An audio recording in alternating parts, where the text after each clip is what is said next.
इस क्वेश्चन में ए सेट के जो ए पार्ट में सेट्स दिए हुए हैं इसकी अलहदा से वीडियो मौजूद है। ये बी पार्ट है, इसके अंदर ये जो 3 सेट दिए हुए हैं, इन 3 सेट्स की मदद से हमने ये चारों जो सेट्स की प्रॉपर्टीज़ हैं ये वेरीफाई करनी है इसको थ्रू वेन डायग्राम। इसको वेन डायग्राम के थ्रू हमने इनको वेरीफाई करना है इन प्रॉपर्टीज़ को। इनको हम वैसे भी सॉल्व कर सकते हैं जिस तरह आम हम सेट्स को की प्रॉपर्टी वेरीफाई करते हैं, लेकिन यहाँ पे उनकी कंडीशन है कि इसको वेन डायग्राम के थ्रू आपने वेरीफाई करना है इन चारों प्रॉपर्टीज़ को। आइए पहले हम ये सेट्स लिखते हैं, फिर इनकी बारी बारी तमाम प्रॉपर्टीज़ को वेरीफाई करते हैं। अब इसमें ए सेट है, इसमें x such that x belong to integers. इसमें x लिखा हो या y लिखा हो या z लिखा हो शुरू में, इसका मतलब होता है इसके एलिमेंट्स के, यानी कि कौन से एलिमेंट, इस सेट के जो एलिमेंट्स हैं वो बिलोंग करते हैं इंटीजर से। इंटीजर होते हैं सही दार जिसमें पॉजिटिव भी हो सकते हैं नेगेटिव भी हो सकते हैं। और इसके जो एलिमेंट हैं जिनको हमने x के साथ रिप्रेजेंट किया है, यानी कि वो जो इसके एलिमेंट्स हैं वो greater than and equal to 8। अगर x की तरफ मुँह हो तो इसको हम ग्रेटर दैन बोलेंगे। अगर ये वाला साइन भी साथ लगा हो तो मतलब होता है इक्वल, यानी ये नंबर भी बीच में शामिल है। एंड लेस दैन, अगर x की तरफ बैक हो तो हम इसको स्मॉलर दैन बोलेंगे। And smaller than and equal to 25, यानी 8 से लेकर 25 तक सारे नंबर्स हैं ये। 8, 9, 10 और ये 25 तक सारे हैं। अब इसमें बी सेट में आ जाएँ, इसमें उन्होंने x की जगह पे y लिख दिया। ये y भी एलिमेंट्स ही होते हैं, इसके एलिमेंट्स बिलोंग टू इंटीजर्स, यानी कि ये भी इंटीजर्स से रिलेटेड सेट है और इसके जो एलिमेंट्स हैं ये ग्रेटर देन। अब देखिए इसमें इक्वल का साइन नहीं है, इसका मतलब कि ये ग्रेटर देन -2, -2 से ग्रेटर, -2 से बड़ा नंबर कौन सा होता है, -1, 0। और इसमें 6 शामिल नहीं है क्योंकि यहाँ पे इक्वल का साइन नहीं है 6 से। एंड y स्मॉलर देन 6, 6 से छोटा कौन सा होता है 5। इस तरह ये 0, 1, 2, 3, 4, 5 तक जाएंगे। ये बी सेट हो गया। अब इस तरह सी सेट के अंदर देखिए ये भी उन्होंने ये जो सच दैट के साथ जी है ना, इसका मतलब एलिमेंट्स ही हैं, तो इसके एलिमेंट्स बिलोंग करते हैं इंटीजर्स के साथ। ये वाला जो जी है ये जो सेट को ये रिप्रेजेंट करते हैं ना इंटीजर्स के साथ, जी ये वो वाला जी है। और इसके जो इंटीजर्स हैं ये smaller than and equal to 8, यहाँ जी लिखना था।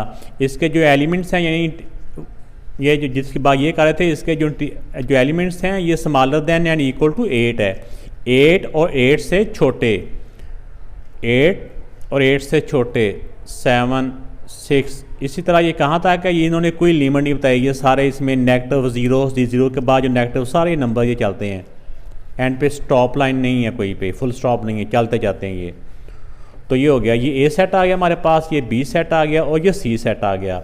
तो जब भी इनको वेन डायग्राम के साथ रिप्रेजेंट किया जाता है तो इनके जो सर्कल बनते हैं, इनकी जो डायग्राम बनती है वो इन सेट्स के मुताबिक एक ही होगी। प्रॉपर्टी क्या है, जौन सी मर्जी हो, इनकी डायग्राम एक तरह की बनेगी। अगर मुख्तलिफ प्रॉपर्टियों के लिहाज से फ़र्क आता है तो वो सिर्फ शेड का फ़र्क आता है।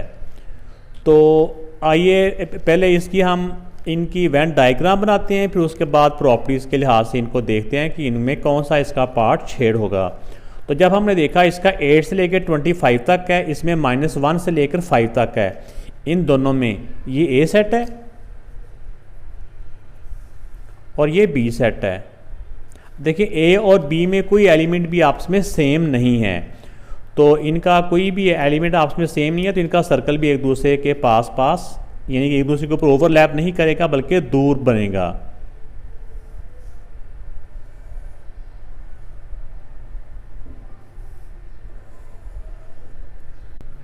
तो ए और बी का तो कोई एलिमेंट आपस में सेम नहीं है, लेकिन अगर हम सी को देखें तो सी के जो एलिमेंट हैं 8 से लेकर 8 से छोटे तमाम एलिमेंट्स हैं सी सेट के अंदर। तो ये वाला बी सेट जो तमाम है ना, -1 से लेकर 5 तक, इसमें -1 भी आएगा और 5 तक भी सारे नंबर हैं। तो ये बी सेट तमाम का तमाम सी के अंदर भी है। और सी का जो एक एलिमेंट 8 है ना, वो सिर्फ एक ही इस ए के अंदर है। तो इसका जो सर्कल हम ड्रा करेंगे वो इस तरह से बनेंगे। पहले ए सर्कल ड्रा करें, है ना, एक ए सेट का। इसके बाद देखें बी सेट जो है ना, ये सी सेट का सब सेट है, ये तमाम एलिमेंट सी के अंदर मौजूद हैं। इसलिए पहले हम इस तरह करके बी सेट ड्रा कर लें। अब सी सेट में देखें ये सारा सेट तो सी के अंदर ही जाएगा, ये सब सेट है ना, सब सेट जो होता है वो जिसका सब सेट होता है उसके अंदर सर्कल बनता है, लेकिन इसका एक एलिमेंट ए के साथ भी है, इसलिए सर्कल जो सी का सर्कल है वो ए के साथ भी लिंक करेगा, ऐसे करके। ठीक है, यहाँ पे समझो कि 8 आ जाएगा अगर आप इसके एलिमेंट लिखते भी हैं तो बाकी बी के एलिमेंट यहाँ पे आ जाएंगे, बाकी सी के जो बचेंगे वो सारे एलिमेंट यहाँ पे आ जाएंगे। लेकिन एलिमेंट लिखने की ज़रूरत नहीं है, आपको सिर्फ ज़बानी पता होना चाहिए कि जैसा कि मैंने समझाया है ए और बी के आपस में सर्कल आपने देखा कि कोई एलिमेंट आपस में कॉमन नहीं है, तो इनका सर्कल भी ए और बी का आपस में कॉमन नहीं है। लेकिन बी के जो एलिमेंट्स हैं वो तमाम के तमाम सी में हैं, इसलिए बी का जो सर्कल बनेगा ना वो सी के अंदर बनेगा, ये सी सेट का सर्कल है। तो अब इसका क्योंकि सी का एक एलिमेंट है, एक भी हो या ज़्यादा भी हो, जिसके साथ साझे हो, एक साथ उसका कॉमन था, तो इसलिए सी का सर्कल ए के अंदर से होता हुआ गुजरेगा, यानी ए के साथ ओवरलैप करेगा। तो ये बेटा इन सेट्स के ये वेन डायग्राम बननी है।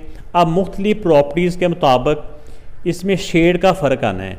वो क्या फ़र्क आना है, वो जैसे जैसे हम इसका जो इसकी प्रॉपर्टी फाइंड करेंगे उसके मुताबिक हम इसको शेड करते जाएंगे।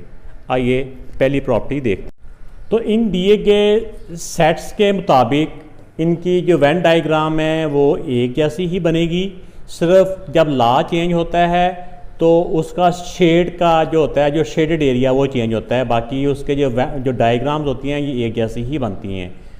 तो इस वीडियो में हम एसोसिएटिव लॉ ऑफ इंटरसेक्शन मालूम करेंगे। तो इसमें ये होता है कि अगर एक तरफ पहले दो ब्रैकेट में है सेट्स हैं तो इक्वल के दूसरी तरफ बाद वाले दो ब्रैकेट्स में होते हैं, यानी पहले उनको ब्रैकेट वालों को सॉल्व किया जाता है। तो अब देखें कि इसमें ए इंटरसेक्शन बी है, इसमें यह है कि अब ए और बी का कॉमन एरिया कौन सा है। ए का एरिया ये है, बी का एरिया ये है, इसमें कोई हिस्सा इनका ऐसा है कि जो आपस में कॉमन है। ए और बी का कोई हिस्सा भी आपस में कॉमन नहीं है। ठीक है, तो अब इसमें देखें कि ए और बी का कोई एरिया भी आपस में साझा नहीं है, एक दूसरे के ऊपर से ओवरलैप नहीं हो रहा, तो लिहाजा ए इंटरसेक्शन बी का जो आंसर आएगा वो एक एम्प्टी सेट आएगा। तो जब इनका कोई एरिया आपस में है ही नहीं है जो कॉमन आ रहा हो, ओवरलैप हो रहा हो, तो इसका कोई एरिया शेड नहीं होगा, नो एरिया शेडेड। तो जब इसका सी के साथ हम इस सारे के आंसर का सी के साथ इंटरसेक्शन मालूम करेंगे, तो अब हमने देखना है कि जब इसका कोई एरिया नहीं है, इस सारे का और सी का कौन सा एरिया आपस में कॉमन है, इंटरसेक्शन यानी कि कॉमन। अब इसका कोई एरिया है ही नहीं है, तो जब इसका कोई एरिया इंटरसेक्शन में है ही नहीं है तो सी के साथ इसका कुछ भी उसके साथ भी उसका कोई एरिया यानी कि कॉमन नहीं आएगा। तो लिहाजा सी के साथ इस सारा के आंसर एम्प्टी सेट का और सी का जो इंटरसेक्शन है वो भी एक एम्प्टी सेट ही आएगा, तो उसका आंसर भी नो एरिया शेडेड। आप ऐसे करके नो एरिया शेडेड कर लेना है। अब इसमें देखें कि अब राइट हैंड साइड पे पहले हम ब्रैकेट को सॉल्व करेंगे। ब्रैकेट में है बी इंटरसेक्शन सी। अब बी और सी का कौन सा एरिया कॉमन है, बी इंटरसेक्शन सी।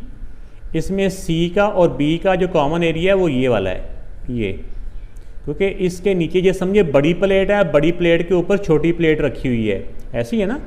तो जो अंदर सब सेट होता है वो दोनों का कॉमन एरिया होता है। तो इसका बी और सी का जो इंटरसेक्शन है ना वो ये वाला है। अब नेक्स्ट स्टेप है इसका जो आंसर है और इसका ए सेट के साथ देखना है कि इसका जो आंसर है यानी इसका जो एरिया और ए सेट का जो एरिया, इन दोनों में से दोनों एरियो में से एक कौन सा एरिया जो आपस में ओवरलैप कर रहा है, एक दूसरे को टच कर रहा है, एक दूसरे के ऊपर से गुजर रहा है। वो देखिए ए दूर पड़ा हुआ है, जो इसका आंसर है वो इधर है। इसका और इसका कोई एरिया भी ऐसा नहीं है जो आपस में एक दूसरे के साथ टच कर रहा हो। तो लिहाजा इसका जो आंसर आ जाएगा वो ए और A intersection B intersection C, इसका जो आंसर आएगा वो एक एम्प्टी सेट आएगा। इसका नो एरिया शेडेड। तो नो एरिया शेडेड। अब इसमें देखें कि हमारा जो फाइनल आंसर है ना वो ये वाला है, ये हमारा एक स्टेप था, तो ये हमारा आंसर है। अब इसमें देखें कि इसका आंसर भी एक एम्प्टी सेट आया है और इसका राइट साइड का आंसर भी एक एम्प्टी सेट आया है। तो दोनों के आंसर आपस में क्या हुए, इक्वल आ गए। तो ये वेरीफाई हो चुका है, वेन डायग्राम के थ्रू वेरीफाई हो चुका है। तो ये आप एंड पे वैसे भी लिख सकते हैं, according to Venn diagram this equal to this, ऐसे भी लिख सकते हैं, या we have verified the associative law of intersection of sets, ऐसे भी आप एंड पे लिख सकते हैं।